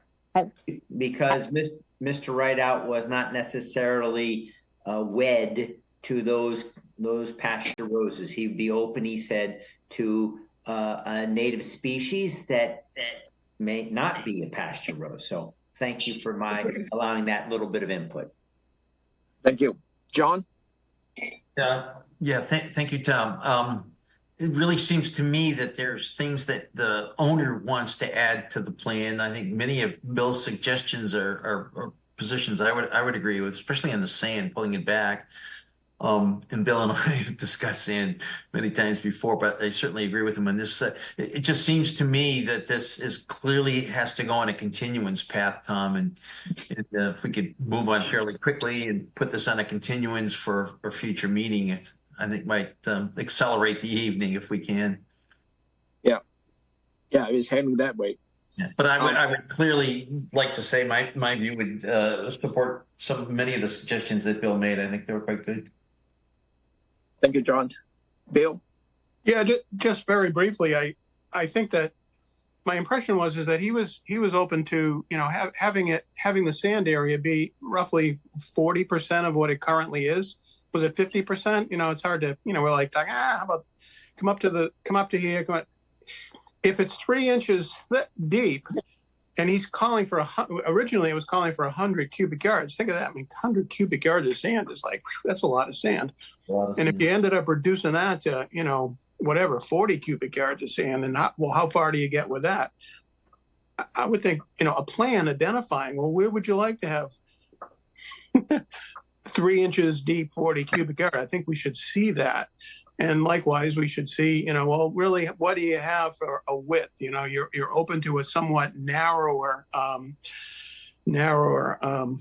shed. Well, what is it? So I think we kind of do need a new plan. And likewise, it should include some steps that, where he wants them. Thank you. Thank you, Bill. And there was also the question of vegetation, Bill, that Pete raised. Yeah, Right. I did. Pasture rose is on our list. He didn't want roses. He hated roses. I remember he said, I got grandchildren coming in here. I don't want roses. And also the fire pit if he wants it to. Yeah. Correct. So let me get one thing on the public comment stuff, and then we'll get back. Channel 18, any public comment on this? Seeing none. None. So Amanda, we are on the continuance track because you have a few items to resolve with the homeowner. Mhm. And so, do you want? I'm here if you want. I think you really need to meet with the consultant and come back with what all of the suggested changes. Yeah. So, I think Bruce, you need to discuss with Amanda what is the final change. All we're asking for is, what continuance date does she wants to have the revised plans coming back. I have April 16 and 30th. 16. 16? I think I think we could get something back to you. When would we need to have a resubmittal of the plans in by to be on the 16th for the commission to feel comfortable? Kim, what is the deadline for the 16th?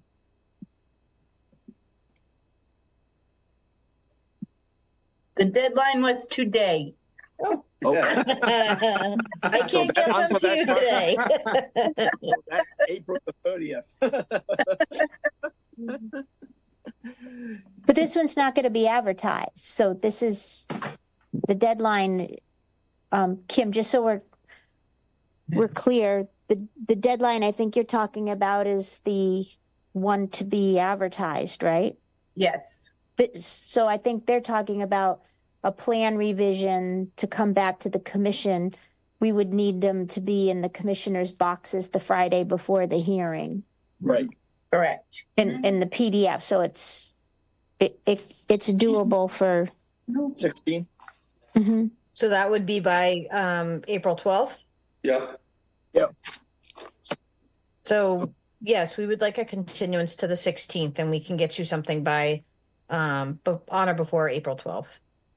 Is the 12th a Friday or is that a third? Because we don't want it to come in on the day they're picking up the mail, but it should be the day before. So it's the Thursday before the hearing. April 11th. Yes. Yeah. Could I have a motion to continue to April the 16th? So moved. Second. Roll call. Abadili. Aye. Tangy. Aye. Sampu. Aye. Foster. Aye. Lee. Aye. Hearn. Aye. Gilmore, aye. That's unanimous. Thank you. Thank you so much. You're welcome. We also need that WC form for the continuance. Amanda? Do you have a form for us to sign? Yeah. It's on the website, but I can, I'll email you one tomorrow. That would be great. Thank you. Thank you. Thank you. Have a good night, everyone. Yep. Thank you.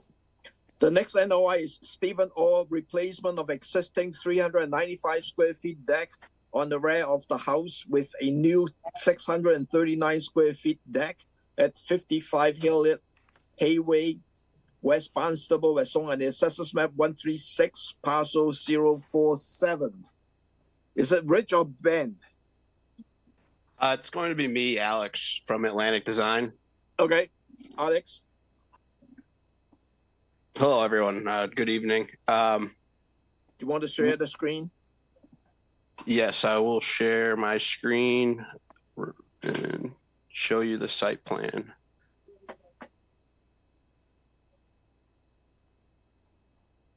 So what we are proposing is to remove an existing 395 square foot deck and propose a new deck, which is 639 square feet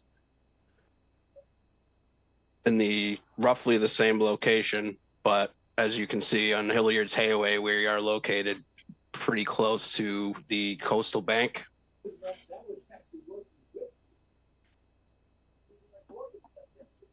There's already an existing residence here, but we are proposing to add a porch, a screened-in porch, and a deck above. Okay. Did you have any mitigation calculation somewhere? So we're proposing a silt sock fence, erosion control around the area that they're going to be working on, and all stockpiling and construction entrance will be the existing paved driveway.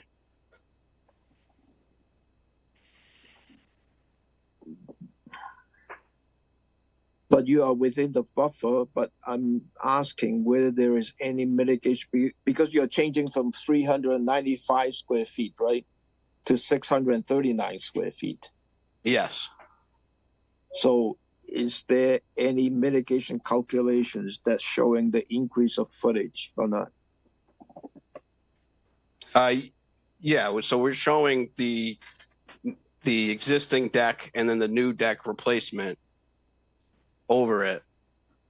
I guess I'm unsure. We are not increasing any impact, so Excuse there me, wouldn't be an impact. is all of the deck elevated? That's where I was confused. Right. Yeah, so it's the deck. The deck is elevated. Sorry, and the proposed screen in porch is below that. That's actually at the same elevation. Excuse me. So everything is going to be elevated at that 20 to match the existing deck that's there at 20 feet. There's still a question, Tom. Is there an increase in hardscape on the ground from what's there now? That's what Tom, I think, is getting at, right, Tom? Yeah, because I'm confused. No, there won't be any. There won't be any increase. Because it's all elevated? Yes, it's all at the same elevation as the current deck. Where's the porch? Yeah. The porch is right here with the retractable screen. Let me zoom in. It sits on the deck. Yes, it sits on the deck. Sorry for the confusion. It sits on the deck. The proposed porch with the retractable screen is going to be on the deck. I apologize. Okay. Any question from the commissioner? Just real briefly, because we do have a long agenda. When was this house built, and was it built on a footprint of an existing house? I was just interested in how it got to be where it is, so close to the Great Marsh. How long ago was this house built? That's a good question. I'm not sure when it was built off the top of my head, but it's been there for a while. It's on the assessor's database. It's been there for a while. Okay. As the same house and the deck as well. Bill? Yeah, I'd just like to, I visited the site, and the house is built, and that lawn right there is built right up against the marsh. I mean, right up. There's a what do you call it? A bulwark, like a vertical wall. It goes straight down into the marsh, right along that edge. And there's a fence all the way right along the bulwark. In fact, I kind of like skinnied my way along the bulwark to look at the fenced in yard there. Yeah. And in expanding the footprint there, you know, I was thinking, well, it is a sort of a southeast sun, which is a good thing. You know, you get a lot of sun, but it's also a proposed. It looks like it's going to be in the vicinity of 12, 14 feet of a totally opaque flooring. It's not like you're going to be having water dripping through it. And so what's currently there is lawn, which provide, you know, short, maintained lawn, not a very good buffer, right up against the marsh. And now that lawn is going to become, deprived of any rain per se. It's going to have less sun. And so you're going to have probably a diminishment of the lawn underneath it. The original has pea gravel, and pea gravel is, it's like a hardscape. It's not it has no filter capacity to speak of. And so there is a diminishment. And I don't know. I'm thinking, well, this place seems to be so very significantly impacted. I don't know what we can do. I mean, Tom was asking, should we look for some plantings? I mean, there's not a lot of room even to put in plantings, and it's all on this terraced, elevated, artificial lawn that goes right up to a vertical bulwark. It's kind of a strange situation. So for anybody that hasn't seen it, those are my observations. Thank you, Bill. Any other question from the commissioner? What's the method of support? So we're proposing the sonotubes with pressure treated lumber. Okay, thank you. What do you have in there right now? It's just some pressure treated? Yeah. Okay. Senator Wakefield, any public comment on this? Seeing none. None. Could I have a motion to approve this project as submitted? So moved. Second. Roll call. Cavadili. Aye. Foster. Aye. Gilmore, aye. Hearn. I would say a reluctant aye. Lee. Aye. Sampu. No. Agnew. No. Motion carries, Mr. Chairman. Thank you. Good luck. The next NOI is Barnstable Clean Water Coalition's management of invasive Phragmites and other invasive plants within and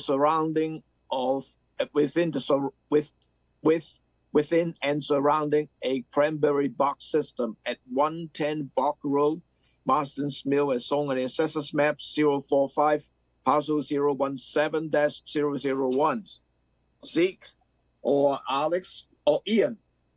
It's going to be Ian. I want to thank everybody for taking the time. It's been a long night. Once again, thank you guys for the good work that you do. We're going to try to do some more good work and work to clean up the water a little bit. I'll let Ian talk a little bit about the plan. We have not finished a plan for the restoration of the bogs. We're working toward a 75% design plan. So we will certainly be in front of the commission again in the future. The idea here is for many invasives, particularly Phragmites, it's a multi-year process to be successful. So before disturbing the landscape and potentially spreading the invasives, we want to get after it now, even though we don't have a full plan to put in front of you or the neighbors, some of whom I think are on the call at this point. But so that's the plan. I'll let Ian talk to it. Thank you. Thank you very much. Ian? Yes, thank you, Mr. Chairman. I'll share my screen shortly. Ian Peach, for the record, representing the project for Wilkinson Ecological Design this evening. And I'll try to be efficient as we know you've had a long agenda. So let's share the screen. Are you able to see this plan? Yes. Okay, it's a pretty simple diagrammatic plan.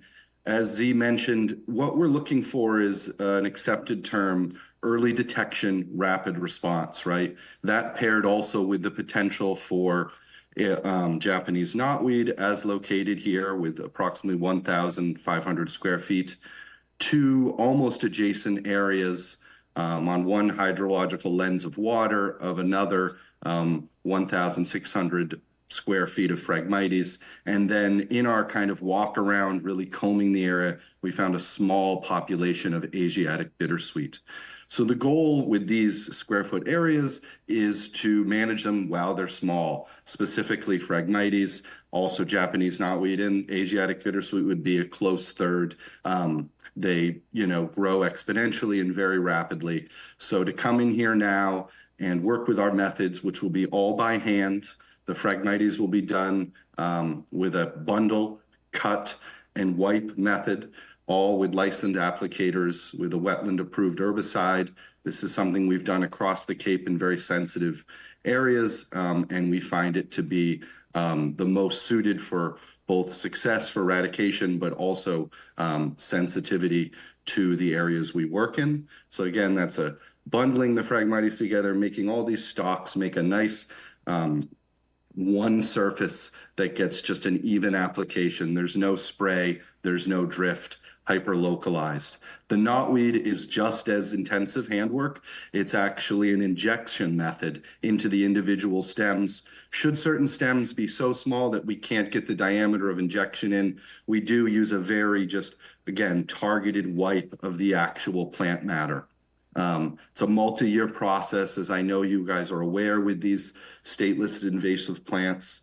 And on this site, we're obviously excited for the potentials for the future, but we think it's a very smart first step to, first of all, analyze what's on site, know exactly what's there, and begin the process, because it is a multi-year process. I can show a very quick photo just to give context. This is the kind of Phragmites that's there's one small population just behind that's about half the size of that makes up that square footage. So we're talking about a small area now, but a critical act to manage. We have our protocol in our management package, but I'm happy to talk in any more detail about the project. Thank you. Any question from the commissioner?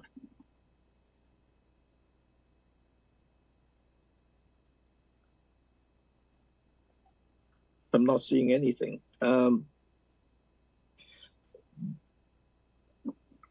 Darcy, do you have any questions? Did you get a chance to look at this?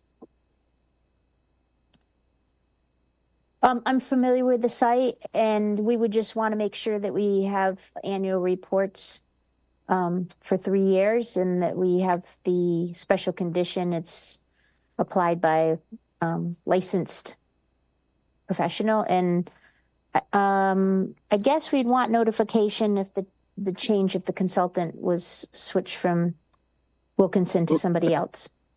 Okay. Yep. But no, otherwise I support this 100%. Okay. I'd like to say something, if I could. Yeah, go ahead, Bill. I'd just like to say I think this is a wonderful project. I mean, I think it's just worth stating. Something we should say. Good job. Glad you're doing this, Z. I live about 3 properties away, and as you end up walking into that little driveway right off of Bog Road, we have a parking area there. Right on the corner on Bog Road, you will see a stand of bittersweet. I don't know if you ever noticed that. The neighbors ended up clipping it out there for a while, but it's there. It probably could use a spray. I don't know. But bittersweet is around, and I'm glad you're doing it. Thank you. Chandler team, any public comment on this? Seeing none. None? Could I have a motion to approve this project subject to one is a written notifications to the Conservation Division for a change of the consultants. Right now is the Wilkinsons as the consultants for this. And we need a licensed applicator for the Phragmite and the other chemical applications. And we need an annual report for 3 years. So moved. Second. Roll call. Albedili? Aye. Foster? Aye. Gilmore, aye. Hearn? Aye. Lee? Aye. Sampu? Enthusiastically, aye. Tagney? Aye. That is unanimous. Thank you. Good luck, C and Ian. Thanks, everybody. Thank you very much. Thank you. And then the next item I want to take it out from the order is to go to the continuance first. Is Thomas Roberts, Austerville Bridge, 198 LLC, rents existing garage and apartment replaced with new flood compliance dwelling, landscaping, driveway modifications, and septic system modifications at 229A Bridge Street, Austerville, as shown on the assessors map 093 parcel 037. This is a continuance from March the 12th, and the quorum is everyone. There is an amended request to add a septic system modifications to the plan. Arlene? Thank you. Arlene Wilson, AM Wilson Associates, here for the Roberts. When we were here last, the commission asked for a couple of additional pieces of information. One was to provide you with an engineering site plan as opposed to the landscape architect site plan, which you had. And Tom had asked for some information about the lighting. And shortly after that meeting, we discovered that there was also the need to relocate the force main from the pump station at the Oyster Shack around the new construction. And that was the reason why we filed an amended notice to include that, because we had not included utilities initially. So if I can get my screen share up.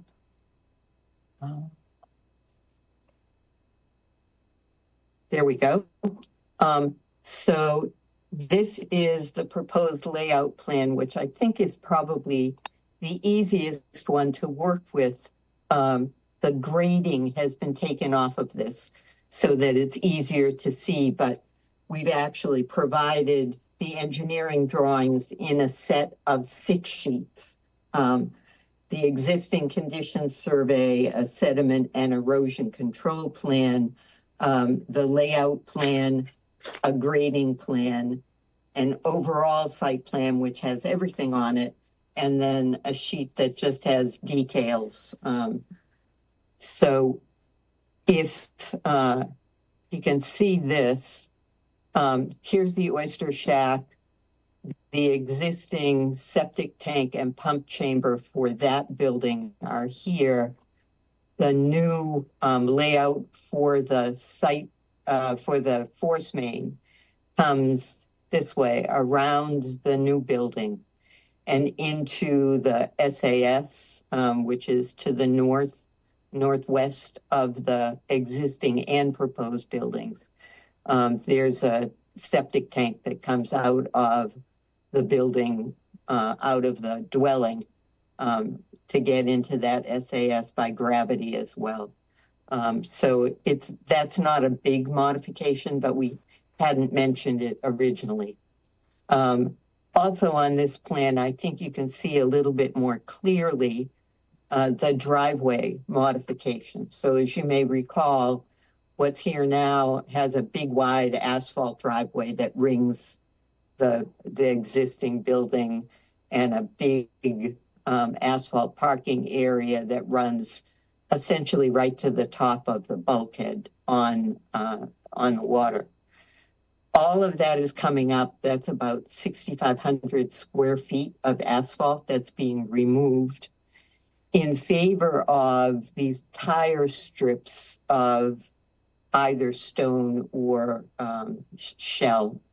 They'll run in a similar layout, but of course, since the tire tracks are narrow, they get a planting strip in between, which means that the runoff is diminished and the percolation into the ground is increased. In addition to that, there's a lighting plan. Let's see if we can do this. There we go. So this shows you the location of the path lights that are proposed.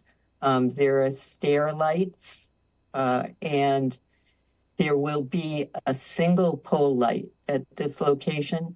Currently, there are 3 pole lights on the site, so 2 of them are coming out. We also provided you with some catalog information on what those lights will look like. This is early in the design phase, so I hope you'll take those with a little bit of a grain of salt, but the path lights, your requirements for being downward directed and shielded on the top, low wattage kinds of things. This is a lantern light, and it will not be on all the time. It'll be hand switched when they need to use it. If somebody parks a car here at night and wants to come up the path to the house, for instance. We believe that there are significant benefits to this project. There'll be the elimination of the existing dwelling, which is non-flood compliant, and its replacement with the building that will be flood compliant. That's a benefit both under the Wetlands Protection Act and clearly for the owners who are going to use the property. There's an elimination of 1,871 square feet of hardscape in the 0 to 50, and another 451 in the 50 to 100. And as I said, across the entire site, because a significant part of the asphalt is in floodplain, but beyond 100 feet. The total amount of asphalt being removed is 6,500 square feet. There will be an increase of native plantings of something over 2,200 square feet. So rather than go through the entire presentation we made before, I'm going to hope that this answers most of the commission's questions, and I'd be happy to take any questions that the commission may have now. Thank you, Arlene, for providing the additional information and the lighting information as well. One thing I just want to clarify is what is the date on the revised plan? I read it as March 21st, and the handwriting wasn't that clear, so I'm guessing it's March 21st. Hang on 1 second. I've got a date of March 14th on these plans. Okay. So that's the engineering set. Okay. I think you probably will still want to cite the landscape site plan in the order of conditions because the planting program is predominantly on that one. Right. Okay. Question from the commissioner. Anyone?